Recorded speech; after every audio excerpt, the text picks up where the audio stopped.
সুপ্রিয় পেঁয়াজ চাষি, ফরিদপুরবাসী, আপনারা সবাই আশা করি ভালো আছেন।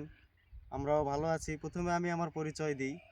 আমি সুজন মণ্ডল, সেলস অফিসার, ফরেস্টার সিড। আজকে এসেছি কানাইপুরে।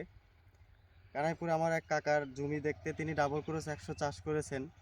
আমরা তার কাছে শুনবো যে তার পেঁয়াজটা কেমন হয়েছে, এবং তার আগে আমরা কাকার পরিচয়টা নেব। কাকা, আপনি আপনার পরিচয়টা দেন। আমি মোহাম্মদ মুজিবুর রহমান, বাড়ি গ্রাম আরোয়াডাঙ্গি,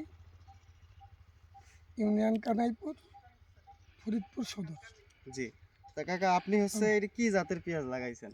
এটা ডবল ক্রস 100। Double cross 100।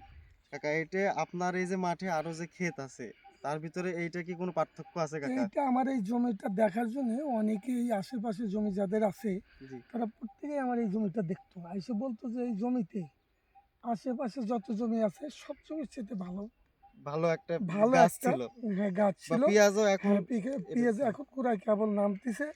এই যে এখন একটু দেখান ভাই, এই পেঁয়াজটাও একটু দেখান। হুম, পেঁয়াজ নামতেছে।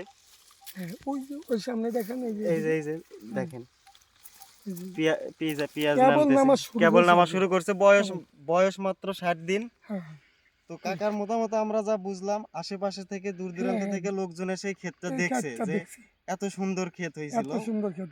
কিন্তু হঠাৎ এই যে এখন মাথা পুড়ে গেছে, হ্যাঁ, এর জন্য পেঁচটা মনে হচ্ছে একটু ছোট, কিন্তু আগে এই পর্যন্ত ছিল পেঁচটা। এই গাছ। মাথা গাছগুলো এই হ্যাঁ, যে এই যে এই যে দেখো বড় হয়ে হ্যাঁ। গেছে। এখন এই এইটার এখন কোনো কি প্রতিক্রিয়া এটা? না, তবে আশা করা যায় যে আশেপাশের থেকে তারপরও একটা ভালো ফলন হ্যাঁ, আপনি ভালো ঘরে ফলন উঠাবেন। ইনশাল্লাহ। পাশে যে জমিগুলো আছে এগুলোর চেয়ে অনেক অনেক অনেক গুণে ভালো। জি, তা আশা করা হুম, যায় যে আপনার আগামীতে এটা আরো ভালো চাষ হ্যাঁ, করবেন, আবারও এবং ভালো চাষ হবে। আশেপাশের লোকজন যারা আছে তাদেরকেও উদ্বুদ্ধ হ্যাঁ, করবেন। হ্যাঁ, ইনশাল্লাহ, ইনশাল্লাহ। সবাই আমাকে বলছে যে তোমার এই জাতটা আমাদেরকে দিও। অনেকেই বলছে। জি কাকা। এসে দেখে খ্যাত দেখে অনেক ভালো মনে করছে এরা। যার জন্য আমার কাছে এই কথাটা ওরা বলছে। জি। ওরা খুঁজে। ধন্যবাদ কাকা।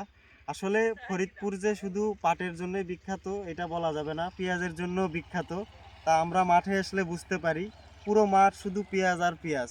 তার জি, মধ্যে জি। আমরা ফরেস্টার সিড সবসময় চেষ্টা করে যে ভালো জাতের পেঁয়াজটা দিয়ে কৃষকদের পাশে থেকে তারা যেন একটা ভালো ফলন ঘরে তুলতে পারে, সর্বদাই পাশে থাকে। ধন্যবাদ সকলকে। আসসালামু আলাইকুম।